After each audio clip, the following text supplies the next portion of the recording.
Olá, gente, tudo bem com vocês? Nós vamos hoje dar continuidade à nossa disciplina Conteúdos e Didática da Matemática para as séries iniciais do ensino fundamental.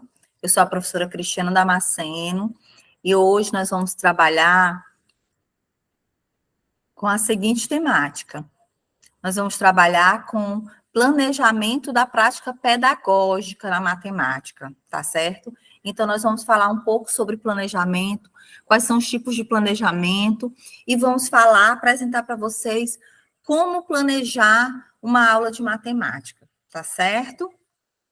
Eu espero que vocês continuem assistindo essa aula até o final, para que vocês possam compreender todo esse processo dessa disciplina Conteúdos e Didática da Matemática que a gente vem trilhando. Ele vai culminar na aula, né? Então, a gente está agora elaborando o planejamento da aula, para que a gente possa depois agregar recursos a essa aula, uma metodologia e realizar aquilo que é o mais importante na educação, que é o processo de ensino e aprendizagem, tá certo? Mas que para a gente chegar nele, a gente precisa de todo um suporte, toda uma base teórica, histórica, metodológica, para que a gente, didática, né? Para que a gente possa contemplar o aluno com um processo dinâmico, um processo onde ele possa ser protagonista, onde ele possa ser desafiado a conhecer mais, a aprender mais a cada dia.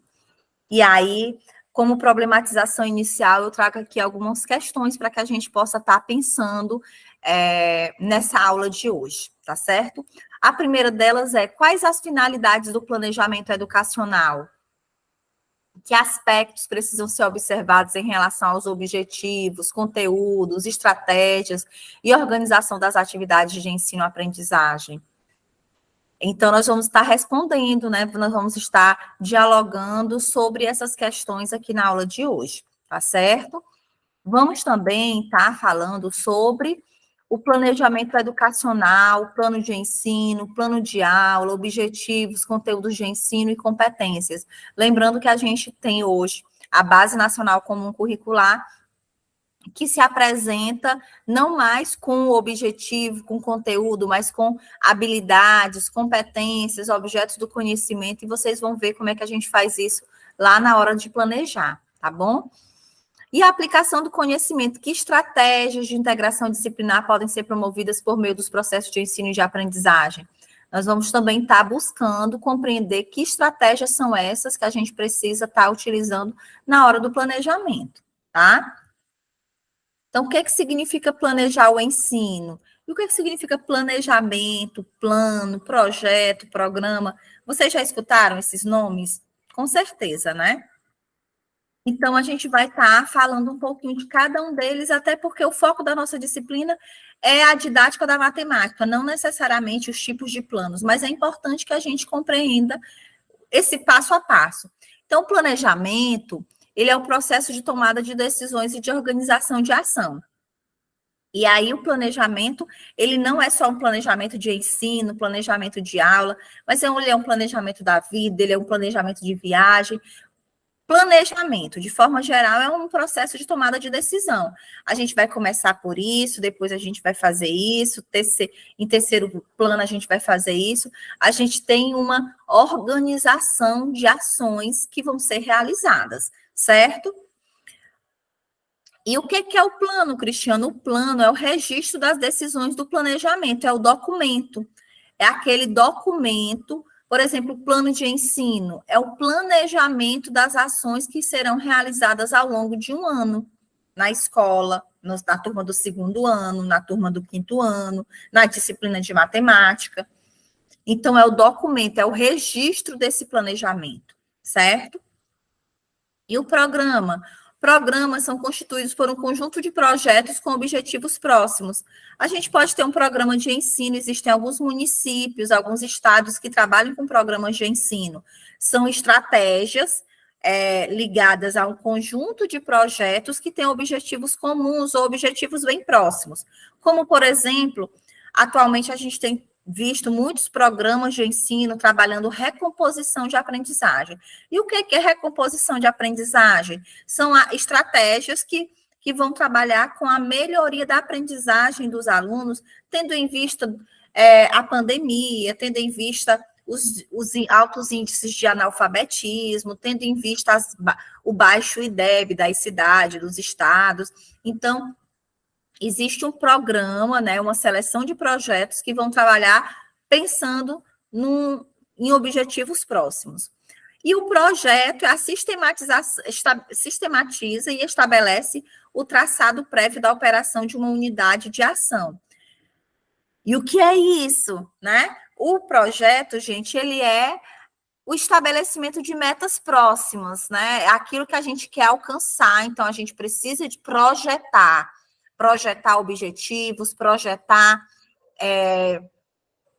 ações. Eu tenho um projeto didático, eu tenho um projeto político, eu tenho um projeto pedagógico, eu tenho um projeto de uma casa, eu tenho um projeto de um shopping. Então, projetar ações que vão ser desenvolvidas ao longo de um tempo. Por isso, a gente tem metas a serem alcançadas no projeto. E como organizar as atividades de ensino, né? Essas setas nos levam para caminhos, para territórios diferenciados, né? Que caminho seguir? Que estratégias? Como organizar essas atividades? São decisões envolvidas no planejamento, tá? Do ensino. E aí a gente tem algumas questões para serem respondidas. Eita, Cristiana, mas hoje só tem questão, só tem pergunta, né? Justamente para que vocês possam estar realizando essa reflexão, essa tomada de decisão também, tá? Dentro desse processo formativo que vocês se encontram. Mas vamos lá. Para que essas perguntas, essas questões vão me levar para onde? Para o planejamento de ensino. Olha só, pessoal, a gente tem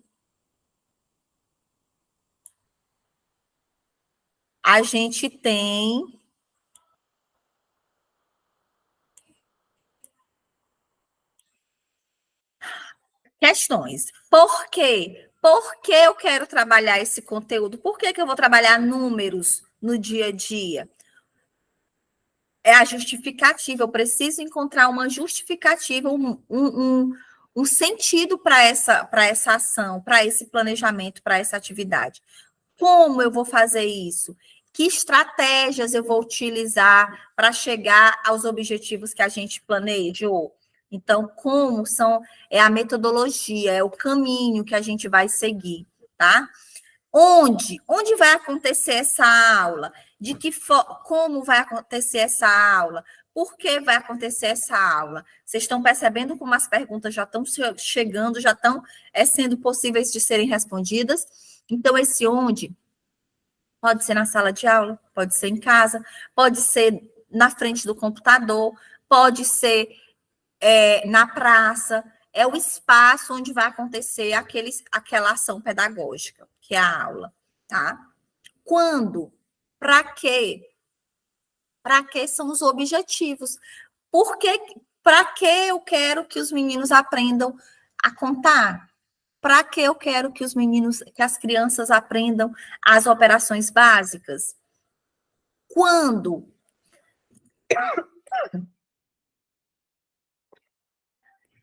Eu tenho que estabelecer um tempo, tá? Um tempo é muito importante. Esse tempo é muito importante para um planejamento. Nem pode ser curto demais, nem pode ser longo demais. Não pode sobrar espaço. Não pode sobrar espaço de tempo para haver bagunça, para haver indisciplina. É importante que a programação, que o planejamento de uma aula, ela contemple todo o tempo dessa aula. É uma aula de 1 hora, é uma aula de 2 horas, é uma aula de 4 horas. Então, isso é importante, que o professor, né, que o estudante, ele se organize dentro desse tempo e também dentro do espaço. Com quem? É só com os alunos? É com a família? É com com a outra turma? Com quem é que a gente vai trabalhar, tá? E o que a gente vai trabalhar? que objeto do conhecimento, que conteúdo é que vai ser trabalhado, vai ser ensinado, vai ser explorado, vai ser dialogado para que gere conhecimento, tá? Então, essas perguntas, elas são imprescindíveis no ato de planejar. Sem elas, nós não construímos um planejamento de ensino, um plano de aula, um projeto, um programa de ensino, tá certo? Então, elas são decisões envolvidas dentro. E aí, a gente tem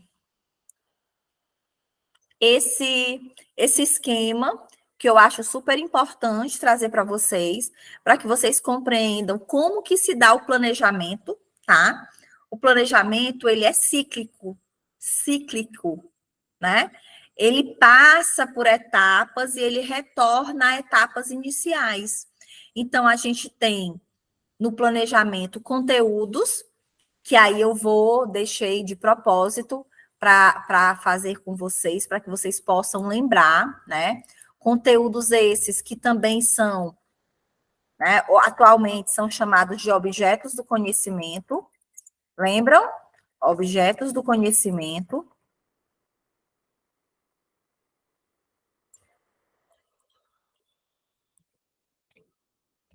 Objetos do conhecimento. A gente tem os objetivos, que atualmente são chamados de habilidades, certo? E também competências, né? As estratégias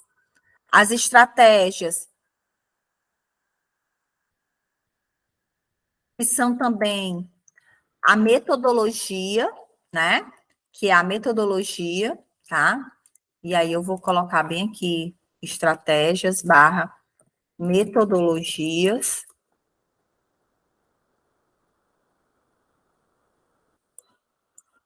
E tudo isso vai ser gerado a partir do planejamento, tá, pessoal? Então, o planejamento, ele depende dessas ações. Ela depende desses espaços, estratégias, metodologias, né? A avaliação é fundamental no início do planejamento, depois do planejamento, eu vou avaliar o que eu já fiz, o que eu estou a fazer, tá? E como que eu estou a fazer. Então, esse planejamento, ele é fundamental, certo? Ele é fundamental e ele precisa contemplar todos esses espaços. Vocês vão vê-lo nos próximos slides. E aí, para que a gente não esqueça, né? A gente traz aqui também o caminho que nós devemos trilhar dentro do universo pedagógico, dentro da escola. Não existe só um plano, não existe só o plano de aula. Existem planos que estão dentro de um planejamento institucional. Então, vamos lá, Cristiana. Eu posso chamar de via de mão dupla, tá? Então, o plano de aula, eu vou até tentar fazer aqui uma marcação. O plano de aula, o plano de aula, gente,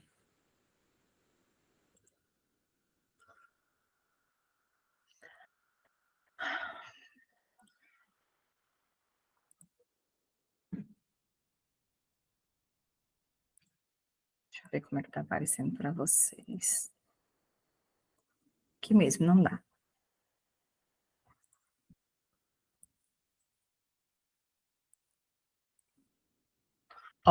O plano de aula, ele é a menor unidade, digamos assim, tá?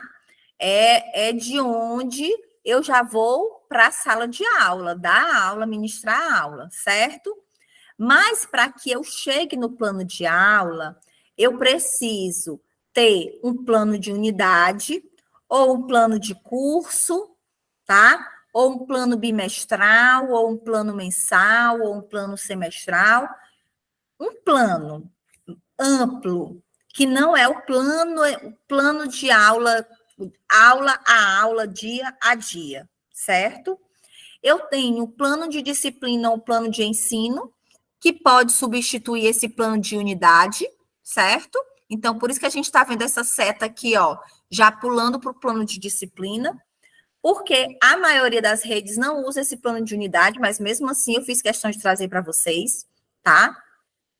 E aí a gente tem o plano da disciplina, e não é só da matemática, é da matemática, da história, da geografia, da arte, do ensino religioso, da língua portuguesa, da educação física. Todo componente curricular possui um plano de disciplina, certo? Com objetivos, habilidades, conteúdos, objetos do conhecimento, com estratégias que vão ser utilizadas ao longo do ano, do semestre, do bimestre, com processos avaliativos claros. E acabou-se os planos? Nananina, não. A gente tem o que a gente chama de planejamento curricular, tá? Que está dentro do currículo. Lembra da aula que a gente estudou os currículos? Currículo a BNCC, né? Que é a base, e os currículos estaduais e os currículos municipais, tá? Os currículos que vêm atender a esse planejamento curricular.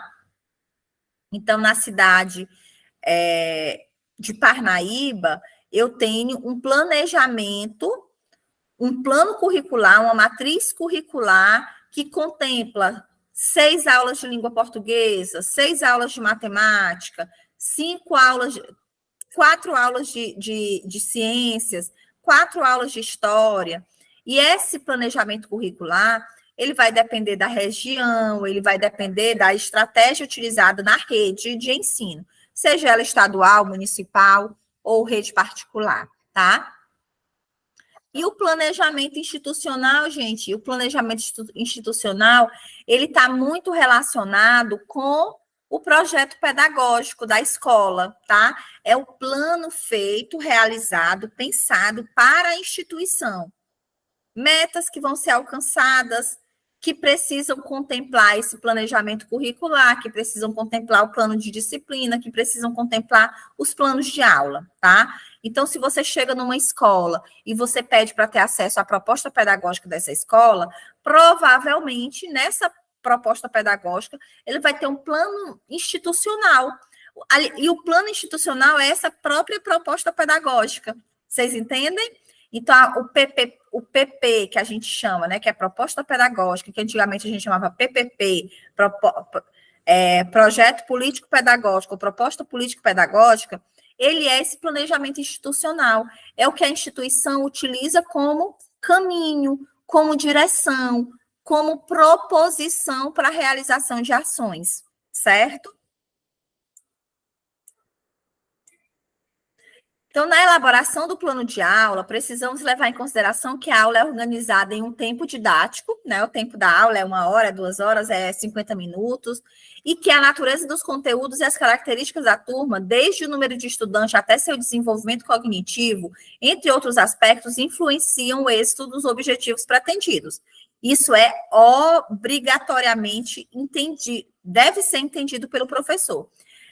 Característica dos alunos, disposição das carteiras, tempo de aula, desenvolvimento cognitivo por sujeito, né, por aluno, isso tudo vai influenciar na dinâmica da minha aula. Então, eu preciso me preparar para planejar uma aula que condiga com essas características da minha turma, tá?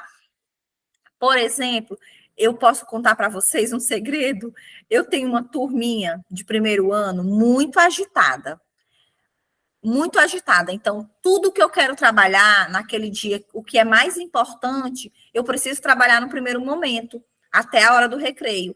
Porque depois do recreio, eles ficam agitados, eles querem ir para o parque, eles querem saber a hora que vai terminar a aula, porque na dinâmica da escola, as crianças não vão para o parque na hora do recreio, mas o maior desejo deles é ir ao parque na hora do recreio.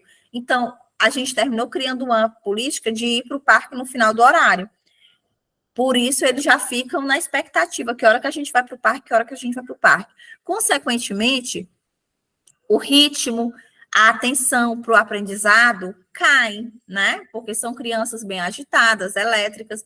Então, a gente precisa criar uma dinâmica diferente. O conteúdo que é mais denso, que é mais difícil, precisa ser trabalhado no primeiro horário, no primeiro momento, e o conteúdo mais leve, mais dinâmico, mais divertido, no segundo horário, justamente para prender a atenção deles. Então, eu já sei disso, eu já sei da dinâmica da minha turma. Consequentemente, eu preciso planejar de acordo com as especificidades da minha turma, certo?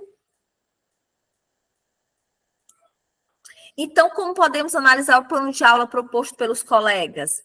Que aspectos precisam ser observados em relação aos objetivos, conteúdos, estratégias e organização das atividades de ensino-aprendizagem? A gente precisa levar em consideração esses aspectos anteriores, do slide anterior que a gente estava conversando, né? A gente precisa saber como que é essa turma, como é que está o desenvolvimento dela. Será que vale a pena eu propor um conteúdo de matemática que os alunos não dominam ainda os seus pré-requisitos? Só porque eu tenho que dar conta do conteúdo curricular, do planejamento curricular da escola? A gente precisa pensar sobre isso, né?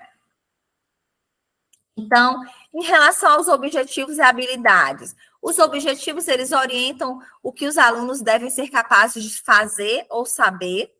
A gente precisa se perguntar, será que os objetivos que eu estou propondo, as habilidades que estão sendo propostas, mesmo lá na BNCC, mesmo lá no currículo do Estado, eles estão contemplando as capacidades dos alunos, o que eles são capazes de fazer e de saber?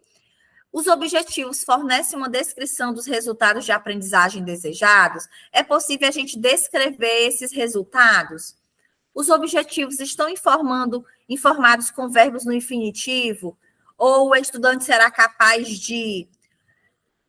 Outra coisa importantíssima no planejamento, gente, os objetivos, as habilidades que estão sendo propostas para os alunos, são realizáveis? Ou é algo que fica no plano das ideias? É algo que não é possível realizar com crianças de primeiro ano, de segundo ano, até o quinto ano?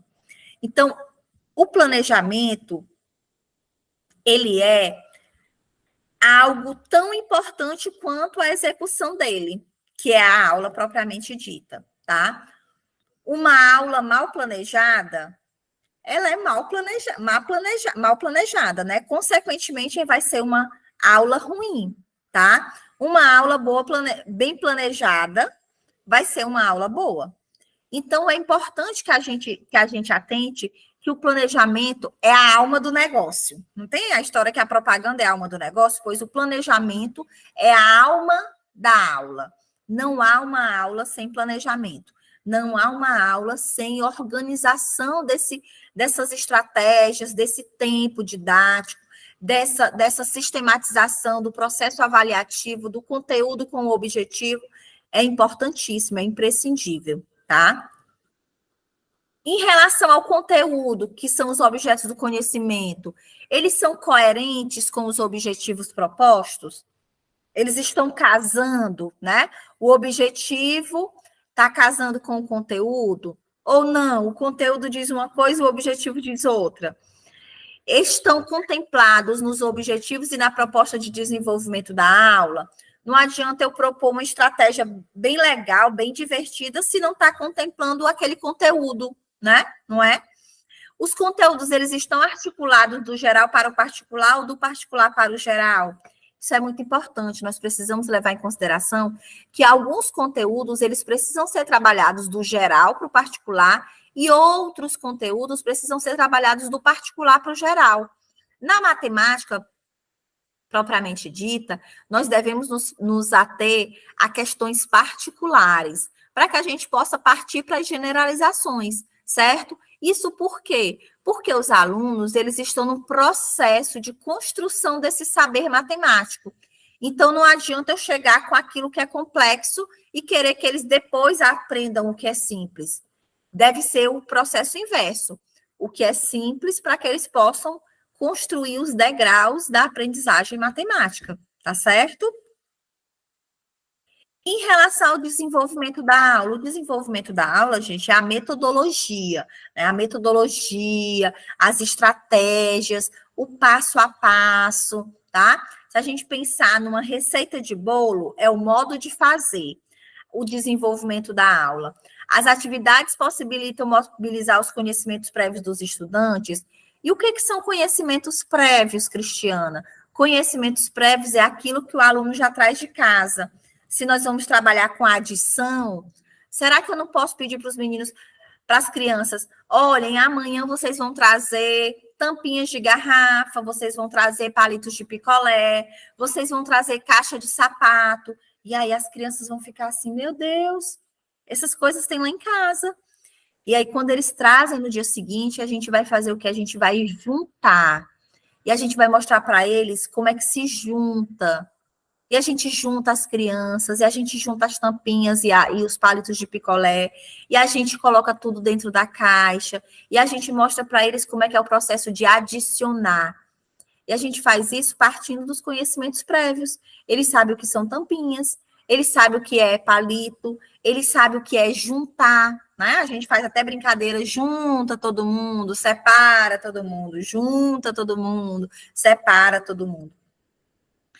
Os conteúdos, eles são propostos de forma significativa e contextualizada. Esse exemplo que eu acabei de dar para vocês, ele é um conteúdo que a gente pode trabalhar de forma significativa e contextualizada, né? A gente pode pedir para eles trazerem frutas para a escola, e a gente vai juntar essas frutas, a gente vai somar essas frutas. O João trouxe 2 bananas e a Antônia trouxe 2 maçãs. Quantas maçãs os dois têm ao todo? Quantas frutas, aliás? Quantas frutas eles têm ao todo? 2 bananas mais 2 maçãs é igual a... E eles vão juntar, vão fazer esse cálculo concretamente, depois eles vão dizer 4, professora. Então, isso é contextualizado, né? Isso é significativo. Mas se eu trago para os meus alunos uma questão... Maria foi à feira e comprou 5 bergamotas. Os meninos vão ficar pensando, o que é isso? Né? Eles não têm costume com essa palavra, com essa nomenclatura de fruta. Então, é algo descontextualizado das crianças. É 2 maçãs, é 2 bananas, é caju, é acerola, é aquilo que é próprio da comunidade em que a criança está estuda e mora, tá bom? As atividades provocam conflito cognitivo. Esse conflito é o conflito mais importante no processo de aprendizagem. Não é conflito de gostar, de não gostar, de sentimentos, não. É o conflito da construção do conhecimento, tá? Então, as atividades, elas precisam provocar esse conflito cognitivo. Porque se elas não provocam, se tudo que eu trago para a sala de aula os alunos já sabem, o que eu vou ensinar? Eu preciso trazer algo que desafie os alunos, algo que faça com que eles possam ir além daquilo que eles já conhecem, certo? As atividades são incentivadoras em relação à aprendizagem dos novos conhecimentos, dos novos conteúdos. Elas geram esse desafio, né? Elas geram esse conflito cognitivo, ou elas são atividades fáceis que os meninos já sabem resolver. Eu estou sempre falando meninos, né? Porque eu penso nas crianças, eu penso nos meus alunos pequenos. Então, será que os alunos, esses conteúdos condizem com o desenvolvimento cognitivo dos alunos, tanto para mais como para menos? Vocês estão entendendo? As atividades, eita, mas é muita questão hoje, não é? As atividades promovem a aprendizagem dos conteúdos conceituais. O que precisamos saber, né? Que são os conteúdos conceituais, e os procedimentais, e os atitudinais. Será que essas atividades, elas promovem essa aprendizagem nesses 3 campos, conceitual, procedimental e atitudinal? Se não, a gente precisa replanejar, certo? O plano de aula possibilita compreender todos os momentos previstos para o desenvolvimento da aula. É a história do passo a passo, né? Eu preciso ter um passo a passo. O tempo de duração previsto é adequado, considerando as atividades e os conteúdos? É aquela perguntinha lá, quando? Certo? Que a gente tem que responder no planejamento. A aula foi organizada em diferentes momentos ou foram previstos métodos variados? Eu vou mostrar para vocês um planejamento que é muito utilizado na Fundação Lema, na organização da nova escola, nos materiais didáticos da nova escola. Vocês vão ver que existem etapas, né? Existem momentos diferentes numa aula de matemática. Isso é justamente para que a gente possa construir esse conhecimento matemático. Eu não chego para dar uma aula de matemática já fazendo a atividade. A atividade é o último passo da aula, né? Eu vou primeiro sensibilizar, eu vou preparar esse aluno, certo? Eu vou preparar esse aluno para esse aprendizado, eu vou trazer desafios, eu vou trazer expectativas diferenciadas, eu vou trazer um espaço para eles desenvolverem as suas próprias estratégias, e aí sim eu vou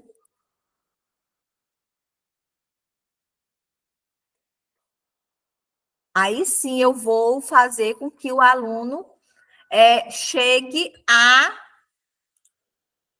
atividade, certo? Então, essas ações, essas etapas, elas são importantes, elas são sugestões, né, de planejamento que a gente pode estar desenvolvendo na nossa prática docente, tá certo? E aí a gente tem aqui, né, um esquema para mostrar para vocês que esse esquema ele leva em consideração aquelas primeiras questões que eu trouxe, né, em nuvens.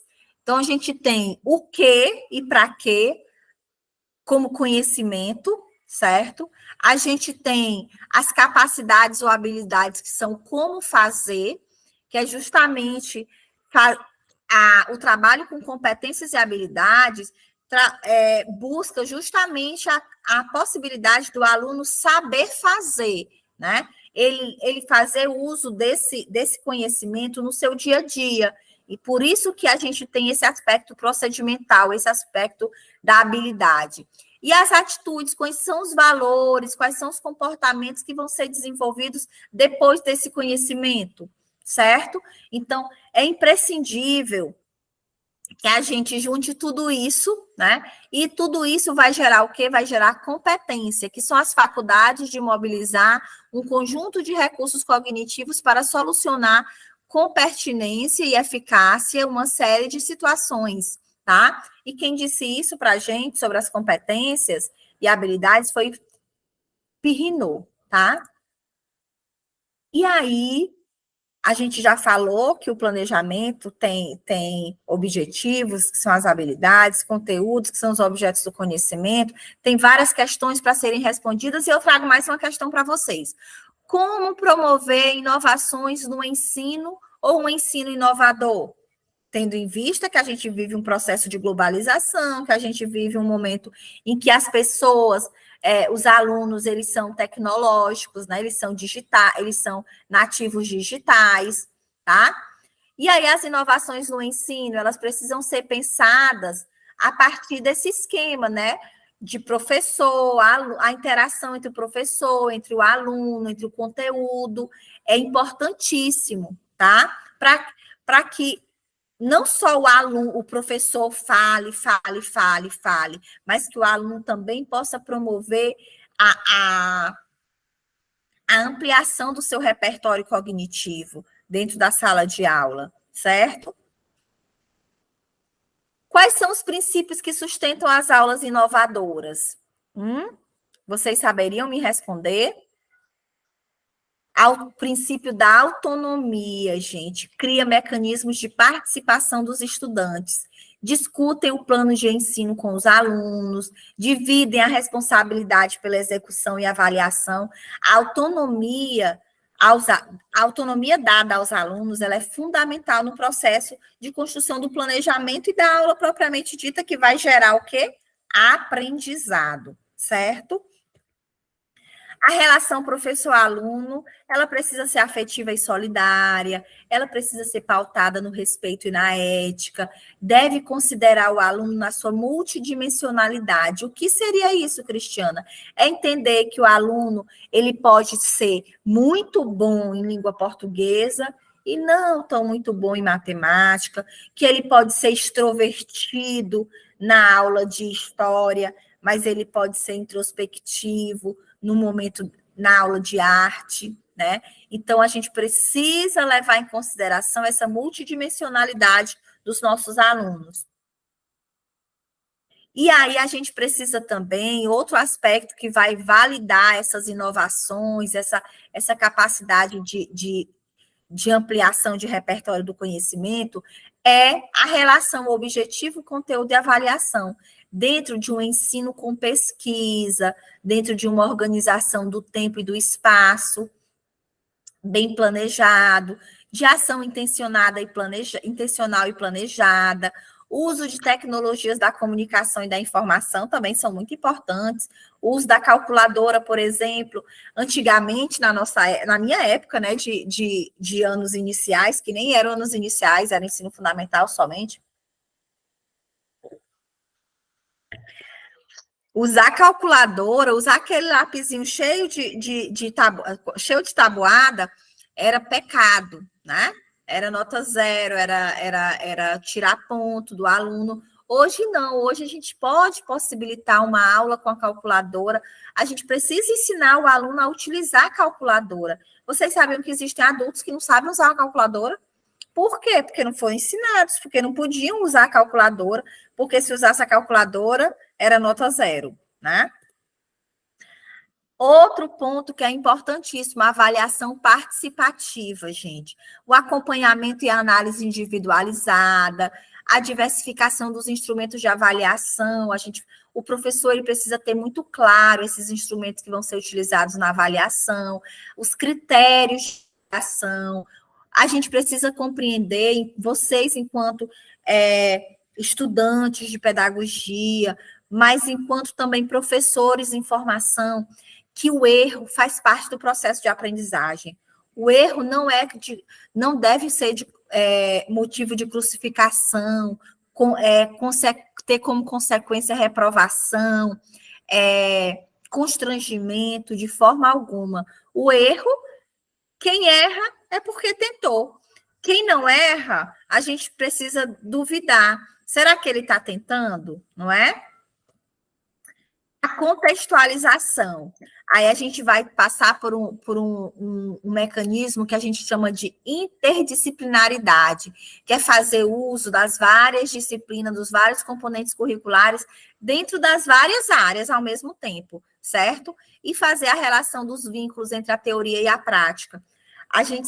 Eu gosto sempre de falar com os meus alunos da pedagogia que não pense vocês que a teoria, que tudo isso que a gente está falando aqui por dias afins, não fazem parte, vocês não vão utilizar quando estiverem na sala de aula. Só vão utilizar, porque se você não tiver esse conhecimento teórico, você não consegue realizar uma boa prática pedagógica, tá? Dialogicidade, o diálogo, ele é fundamental, o contrato didático, os combinados da turma, o entusiasmo do professor, o professor que chega na segunda-feira entusiasmado, terça-feira de forma mediana, quarta-feira, Deus me livre, quinta-feira, Jesus me acuda.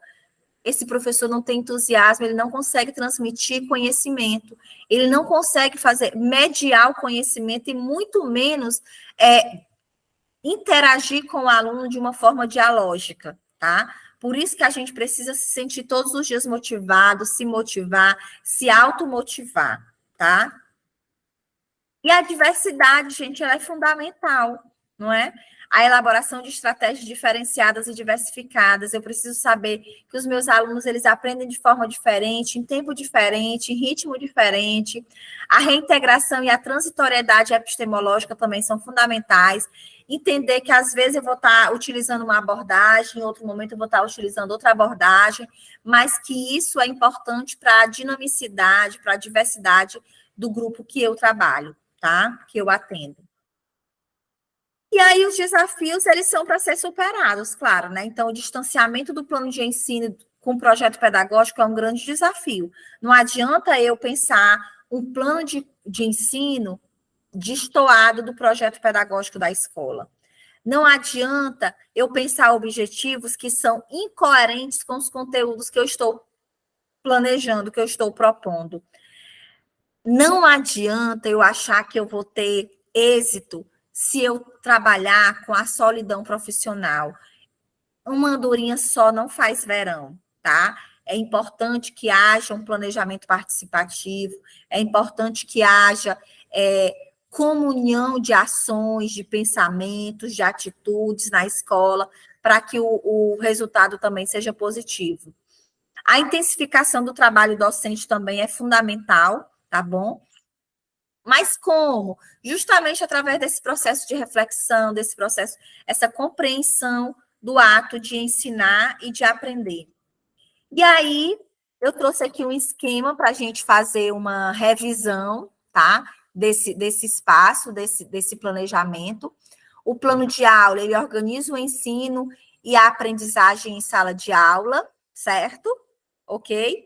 Ele é um instrumento de ensino que especifica os comportamentos que se espera dos estudantes, os conteúdos, os recursos didáticos, os procedimentos que serão utilizados para a realização da aula, busca sistematizar as atividades que se desenvolverão no período de tempo em que o professor e o estudante interagem, numa dinâmica de ensino e de aprendizagem, tá certo?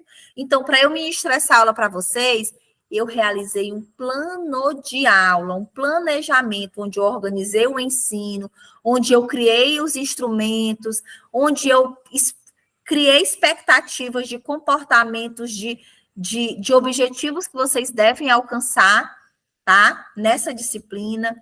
Os conteúdos, eles já estão postos na ementa do curso. Os recursos didáticos, eu fui criando algumas estratégias para que vocês possam ter essa disciplina mais dinâmica, mais extrovertida, mais interativa, tá certo?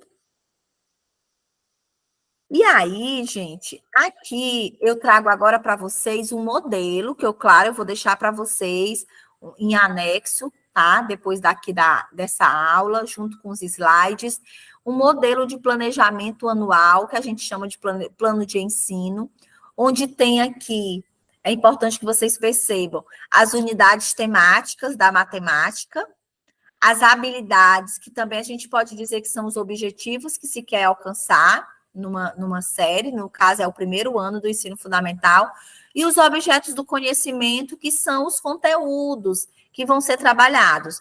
Por exemplo, aqui no terceiro tópico, números, é a unidade temática.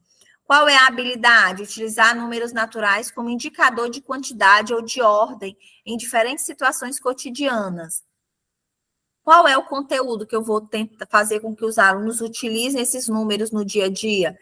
O conteúdo é contagem de rotina, é contagem ascendente, descendente, tá? Que é contagem crescente, decrescente. Então, eu tenho objetivos traçados, objetos do conhecimento, que são os conteúdos traçados, e aí eu vou, depois desse planejamento de plano de ensino, eu vou passar para um plano de aula. Eu já sei qual é o conteúdo, os objetos do conhecimento. Então, eu vou pegar um objeto do conhecimento e eu vou organizar a minha aula. E aí, como eu falei para vocês, que tem esse esquema da nova escola, que eu gosto muito, também vou deixar para vocês, para que vocês possam estar acessando o site da nova escola, na aba planos de aula, que ela traz dividida, né, em etapas a aula de matemática. Como que é essa divisão? Com aquecimento, que é o que eu chamo de sensibilização de aula. Já. Atividade que vai ser realizada, né? Buscando fazer com que os alunos já despertem para esse conhecimento. O painel de soluções, que é a análise dos resultados da atividade. A sistematização, que é a retomada dos conceitos que foram apresentados. O encerramento da aula, que é uma roda de conversa, que é uma avaliação, uma forma de avaliar a aula, e o raio-x, que é uma atividade para verificar a aprendizagem dos alunos. Como é que está isso de forma bem descrita? O objetivo da aula, olha só, é identificar figuras geométricas planas existentes em objetos no mundo físico de acordo com suas características. Esse é o objetivo dessa aula do primeiro ano. E aí a gente tem aqui, alguém já parou, o aquecimento, né? Alguém já parou para pensar sobre o formato que as coisas têm? Todos os objetos no mundo têm o mesmo formato e as mesmas características, a gente vai fazendo questionamentos, né? A gente vai trazendo possibilidades para que as crianças possam estar buscando os seus conhecimentos prévios, tá? Conhecimento prévio é aquilo que a criança já sabe, não é? E aí depois eu tenho a atividade, essas são as formas geométricas planas que iremos estudar. Aí a gente vai apresentar uma a uma, nome, forma, cor, características. Leva tempo, né? 20 minutos. Depois a gente vai para a atividade principal, que é justamente, olha só, será que aqui na sala de aula existem objetos que se parecem com formas geométricas planas? Vamos procurar. Essa é uma atividade que vai fazer com que os alunos sejam detetives, tá? E aí depois eles vão listar os objetos que encontraram na sala, registrando as características. Por exemplo, a porta. A porta tem um formato de retângulo.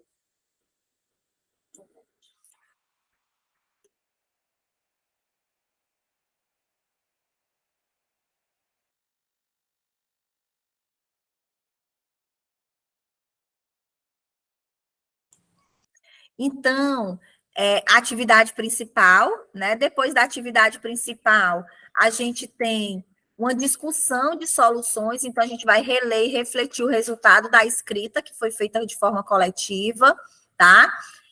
Em seguida, vai sistematizar os conceitos. Então, o que são figuras geométricas planas? Vai se conversar sobre os conceitos das figuras geométricas e vai voltar em cada uma das formas geométricas que foram apresentadas na aula. O encerramento, né? Justamente a retomada desse conteúdo. E depois o raio-x é uma atividade avaliativa da aula. Olha só que interessante que é essa proposição de plano de aula, né? Então, toda a aula tem as mesmas etapas: aquecimento, atividade principal, discussão da solução, sistematização do conceito, encerramento e raio-x, tá? Aqui é outro modelo de plano de aula, diferente do modelo apresentado pela nova escola. É um modelo que é muito comum utilizado nas escolas no Brasil inteiro.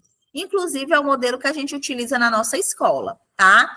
Onde a gente traz o título da aula, a unidade temática, o objeto do conhecimento que vai ser trabalhado nesse dia, que é composição e decomposição de números naturais, a habilidade da BNCC, que é só copiar e colar, os objetivos específicos que vão ser desenvolvidos de acordo com o objeto do conhecimento, os procedimentos, que é a metodologia da aula, tá? Como que vai ser desenvolvido a aula, os recursos que vão ser utilizados e a avaliação que vai ser realizada, tá bom? Aqui é um planejamento de uma turma do primeiro ano, aqui do segundo ano, que também segue o mesmo esquema, a mesma organização. E aí depois vocês vão ter a oportunidade de fazer o manuseio, né? Usar, planejar a aula, justamente para que vocês possam compreender como que se dá essa organização desse planejamento, tá? E aí, a gente encerra aqui a nossa aula. Eu espero que vocês tenham compreendido, tá? Sobre o planejamento pedagógico na matemática. Nós precisamos praticar para que a gente possa aprender a planejar. Não adianta só a Cristiana ficar aqui horas e horas e horas falando sobre planejamento. É importante que a gente manuseie. Então, eu vou deixar para vocês essas sugestões de planejamento nos slides, e eu peço que vocês possam estar olhando, analisando diferentes tipos de planejamento, na internet mesmo, procurem pelo Google, tá? Porque assim vocês vão estar ampliando o repertório de vocês, e quando tiverem nos estágios, na sala de aula propriamente dita, vocês encontrarão o melhor plano, melhor organização de planejamento que puder se adequar à realidade de vocês, a abordagem pedagógica que vocês utilizam na escola que vocês vão trabalhar, tá bom? E eu estou à disposição de vocês. Eu agradeço por ficarem aqui até esse momento e até a nossa próxima aula, pessoal. Tchau!